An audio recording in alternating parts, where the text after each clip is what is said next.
Hello students, DIB के YouTube channel पर मैं हेमंत चौबे एक बार फिर से आप सभी लोगों का स्वागत करता हूं। जैसा कि आप सभी लोगों को जानकारी है कि MPPSC प्रीलिम्स 2025 अब इसमें बहुत कम समय बचा है, यानी कि कुछ दिन ही बचे हैं। और जब प्रीलिम्स में कुछ दिन बचते हैं तो एक एक दिन बहुत कीमती होता है, और वो इतना ज़्यादा कीमती होता है एक एक दिन कि उसमें आपको ये निर्णय लेना ही पड़ जाता है कि क्या पढ़ा जाए और क्या नहीं पढ़ा जाए, यानी क्या छोड़ दिया जाए। ये दोनों ही अपने अपने स्थान पर बहुत ज़्यादा महत्वपूर्ण है, यानी क्या पढ़ना है ये बहुत ज़्यादा महत्वपूर्ण है। और मुझे ऐसा लगता है कि उससे ज़्यादा महत्वपूर्ण यह है कि क्या नहीं पढ़ना है, यानी क्या छोड़ना है। क्योंकि यदि आपने क्या नहीं पढ़ना है, यदि आपने उसे उठा लिया तो इसके दो बहुत बड़े लॉस आपको मिल जाएंगे। पहली बात तो क्या है कि आपका समय नष्ट हो जाएगा।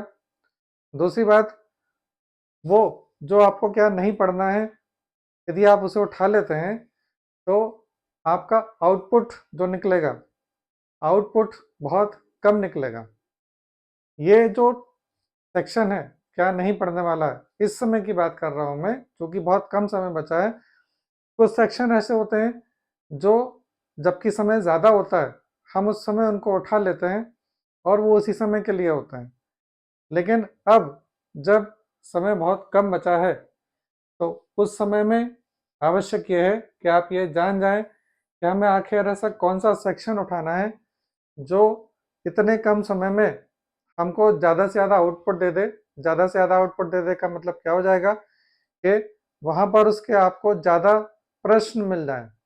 कहीं ऐसा ना हो कि आप बहुत सारा पढ़ लें और उसके प्रश्न वहाँ पे बहुत कम मिल रहे हैं और उसमें भी आपके कुछ प्रश्न गलत हो रहे हैं।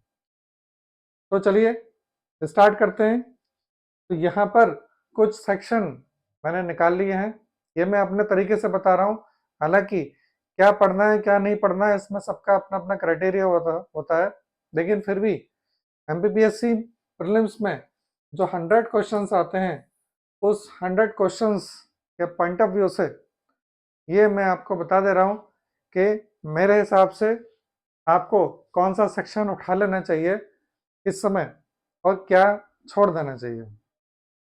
चलिए, यहाँ 1 नंबर से लेकर के 10 नंबर तक टोटल यूनिट्स हैं, इसी में मैं आपको बताता हूँ। यूनिट नंबर 2 आपको उठानी है, जिसमें मध्य प्रदेश का इतिहास, संस्कृति और साहित्य है। इसके अलावा यूनिट नंबर 4 मध्य प्रदेश का भूगोल है। यूनिट नंबर 5 में भारत और मध्य प्रदेश की संवैधानिक व्यवस्था है, जिसमें मध्य प्रदेश की संवैधानिक व्यवस्था आपको उठाना है। यूनिट नंबर 6 में भारत एवं मध्य प्रदेश की अर्थव्यवस्था है, इसमें से आपको टारगेट करना है मध्य प्रदेश की अर्थव्यवस्था। यूनिट नंबर 8, यहाँ पे अंतर्राष्ट्रीय, राष्ट्रीय और मध्य प्रदेश की समसामयिक घटनाएं हैं। ये पूरी यूनिट ही आपके लिए इंपॉर्टेंट है। इसके अलावा यूनिट नंबर 10, जिसमें मध्य प्रदेश की जनजातियां, विरासत, लोक संस्कृति, लोक साहित्य। यदि ये सारी यूनिट यानी 2, 4, 5, 6, 8, 10, ये सारी यूनिट हम मिला देते हैं तो हमारा क्या तैयार हो जाता है, हमारा मध्य प्रदेश पूरी तरीके से बन जाता है। इसके अलग अलग सेक्शन के जो यूनिट्स हैं, यानी कि मध्य प्रदेश का जो भूगोल है, या मध्य प्रदेश की अर्थव्यवस्था है, या मध्य प्रदेश की जो पॉलिटी है, या मध्य प्रदेश की जनजातियां हैं, इतिहास है, संस्कृति है, ठीक है, ये सब मिला दिया जाता है तो मध्य प्रदेश बन जाता है। और आपको अच्छे से मालूम है कि मध्य प्रदेश की जो बुक रहती है उसमें ये सब दिया हुआ रहता है। आपके प्रीलिम्स के सिलेबस में उसका क्लासिफिकेशन कर दिया है, वो एक अलग बात है। तो मेरा आपको जो सजेशन है वो ये सजेशन है कि आप मध्य प्रदेश पर ही कंसंट्रेट करिए। और जो मध्य प्रदेश है, मध्य प्रदेश के भी यहाँ पे 2 सेक्शन आप कर सकते हैं। एक तो करंट अफेयर्स का सेक्शन आ जाता है और दूसरा सेक्शन क्या आ जाता है, ट्रेडिशनल MP। ट्रेडिशनल एमपी यानी कि ये एमपी, और करंट अफेयर्स यानी मध्य प्रदेश में पिछले लगभग 10 महीने में क्या हुआ है, वो मध्य प्रदेश का करंट अफेयर्स। तो आप सबसे पहले मध्य प्रदेश का जो करंट अफेयर है, आपकी जो प्रायोरिटी की यदि मैं बात करूं, तो एमपी का जो करंट अफेयर है वो चाहे उसकी अर्थव्यवस्था से जुड़ा हुआ है, चाहे उसके भूगोल से जुड़ा हुआ है, चाहे पॉलिटी से जुड़ा हुआ, किसी भी सेक्शन से जुड़ा हुआ है, आपको सबसे पहले इसमें खेल भी आ जाता है, स्पोर्ट्स का सेक्शन भी आ जाता है। तो आपकी फर्स्ट प्रायोरिटी क्या है कि आपको एमपी का करंट तैयार कर लेना है, बहुत अच्छे से तैयार कर लेना है कि आप इसको रट लीजिए, यानी वहां पर आपको ऑप्शंस देखने की आवश्यकता ना पड़े। दूसरी प्रायोरिटी में एमपी का ही ट्रेडिशनल जीके, जो मैंने आपको बताया ट्रेडिशनल जीके, ये एमपी का जो ट्रेडिशनल जीके है ये आपको अच्छे से तैयार कर लेना है। ये जो दो सेक्शन है, ये दो सेक्शन मिल करके आपको क्या करेंगे, आपको विजय दिला देंगे, ठीक है। और यदि आप देखते हैं तो ये जो एमपी है, एमपी का सिलेबस सीमित है और उसमें से ही प्रश्न आ जाते हैं, हमारी गलतियों से वो प्रश्न गलत हो जाते हैं। इसलिए जब आप ये दोनों चीज़ें पढ़ें तो सरल से लेकर के कठिन तक हर चीज़ को आपको ध्यान रखना है, क्योंकि कई बार हमसे जो गलती होती है वो ये गलती होती है प्रीलिम्स में कि जो सरल प्रश्न होता है वो सरल प्रश्न कई बार हम मध्य प्रदेश के गलत करके आ जाते हैं। यदि आपने मध्य प्रदेश का सरल प्रश्न भी सही कर लिए और गलती से भी गलती नहीं करी, साथ ही साथ करंट अफेयर्स पढ़ा हुआ होना जरूरी है, क्योंकि यदि आपने करंट अफेयर एक बार भी नहीं पढ़ा तो वहाँ 100% गलत करके आ जाएंगे। यदि ये दो आप सेक्शन संभाल लेते हैं तो मेरा ऐसा मानना है कि आप कम समय में आपको बहुत ज़्यादा आउटपुट मिल जाएगा, हालांकि आप पढ़ भी रहे होंगे।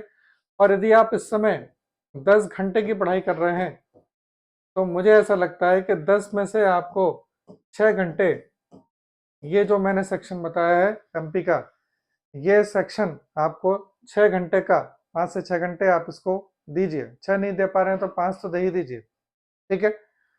और 10 घंटे की पढ़ाई इस समय आपको कम से कम 10 घंटे की पढ़ाई बहुत ज़्यादा आवश्यक है, इससे ज़्यादा फिर आपकी क्षमता है, आप कितना भी कर सकते हैं। तो ये दो सेक्शन बहुत ज़्यादा इम्पोर्टेंट है। इसके अलावा थर्ड जो प्रायोरिटी है वो नेशनल इंटरनेशनल करंट अफेयर्स की है, ठीक है।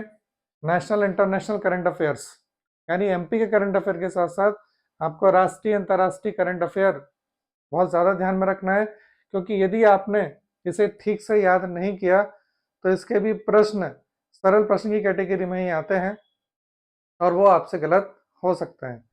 आपको मालूम होगा कि यह पुरस्कार से संबंधित प्रश्न हमसे लगभग बहुत ज़्यादा पूछने में आते हैं। हर साल कोई ना कोई पुरस्कार का प्रश्न आ ही जाता है, नोबेल पुरस्कार का भी आ जाता है, कोई भी पुरस्कार हो तो आप वो पुरस्कार वगैरह देख सकते हैं।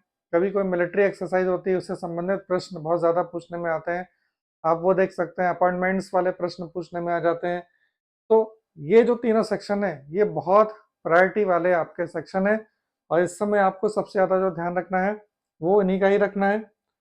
इसके अलावा जो यूनिट नंबर 9 है, ठीक, यूनिट नंबर 9 में वैसे तो मतलब कठिन प्रश्न भी आ जाते हैं, सरल भी आते हैं यहाँ पर, नो डाउट। और यूनिट नंबर 9 चूंकि छोटी यूनिट है, आप इसका रिवीजन कर सकते हैं और यहाँ से भी प्रश्नों की जो संख्या होती है ये ज़्यादा होती है। तो एमपी के और करंट अफेयर के अलावा जो आपकी यूनिट नंबर 9 है ये काफ़ी ज़्यादा महत्वपूर्ण है। तो ये वो पार्ट था जो मैंने आपको बताया कि यहाँ से आपको ज़्यादा से ज़्यादा पढ़ाई करना है इस समय। अब क्या नहीं करना है, तो मुझे इस समय ऐसा लगता है कि यदि आपने अभी तक भारत का इतिहास नहीं उठाया है तो इसे उठाने की गलती मत करिएगा। यदि आपने इसे उठा लिया तो ये खत्म नहीं हो पाएगा, आप प्राचीन और मध्यकाल भी नहीं कर पाएंगे इसमें। और इतिहास में इतने फैक्ट होते हैं, इतने फैक्ट होते हैं कि एक के बाद एक फैक्ट निकलता रहता है।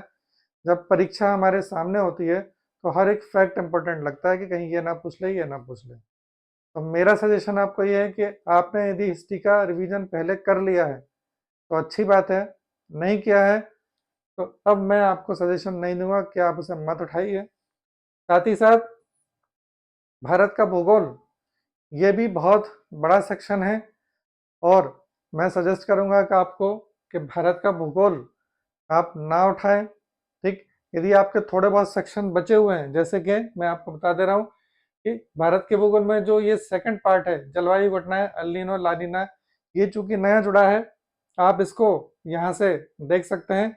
और इसी के साथ साथ ये जो भारत में प्राकृतिक खतरे हैं, आपदाएं हैं, ये यहाँ से आप देख सकते हैं। ठीक, तो जो नया सेक्शन जुड़ा है, नया सेक्शन आप ट्रेडिशनल, जैसे कि हिस्ट्री जो था, हिस्ट्री में यदि आपको पढ़ना चाहें आप, तो हिस्ट्री में ये जो संकल्पना और विचार वाला जो नया सेक्शन जुड़ा था, ये आप उठा सकते हैं। इसके अलावा आप कुछ और मत उठाइएगा। भूगोल में जो मैंने आपको बताया कि ये 2 नए सेक्शन जुड़े हुए हैं, ये आप उठा सकते हैं।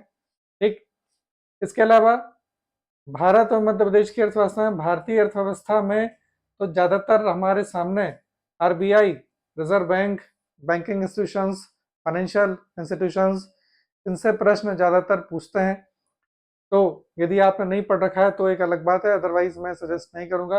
कुल मिलाकर के सबसे जो मैं आपसे बता रहा हूँ कि भारत का जो इतिहास है, ये जो नया ऐड हुआ है, इसको छोड़ दें यदि आप, तो बाकी भारत का इतिहास आपको नहीं उठाना है। साथ ही साथ जो भारत की संवैधानिक व्यवस्था है, भारत की संवैधानिक व्यवस्था आपने यदि रिवीजन कर लिया है तो बहुत अच्छी बात है। रिवीजन नहीं किया है तो अभी आपको मैं सजेस्ट नहीं करूंगा कि आप उसे पूरा देखें। यदि आप फिर भी आपकी इच्छा नहीं, मतलब मन आपका लग रहा है कि नहीं मुझको तो देखना ही है, तो केवल और केवल जो उसके संविधान के जो प्रमुख अनुच्छेद की जो संख्या है, ठीक है, जैसे अनुच्छेद 17 हो जा सकता है, अनुच्छेद 330, 332, ये जो बहुत ज़्यादा इंपॉर्टेंट अनुच्छेद है, जैसे प्रधानमंत्री से संबंधित अनुच्छेद, राष्ट्रपति से संबंधित अनुच्छेद, केवल अनुच्छेद का जो संख्या है और वो भी जो आपको नहीं याद है, वो आप देखने की इच्छा रखते हैं, मैं तो सजेस्ट नहीं करूंगा। तो मैं नेगेटिव लिस्ट में जो डाल रहा हूँ, भारत का इतिहास, भारत का भूगोल और भारत की संवैधानिक व्यवस्था, उन हिस्सों को छोड़ करके जो नए ऐड हुए हैं, मेरे अनुसार आप इस समय ना उठाएं। यहाँ आपको समय ज़्यादा लगेगा और आउटपुट कम मिलेगा।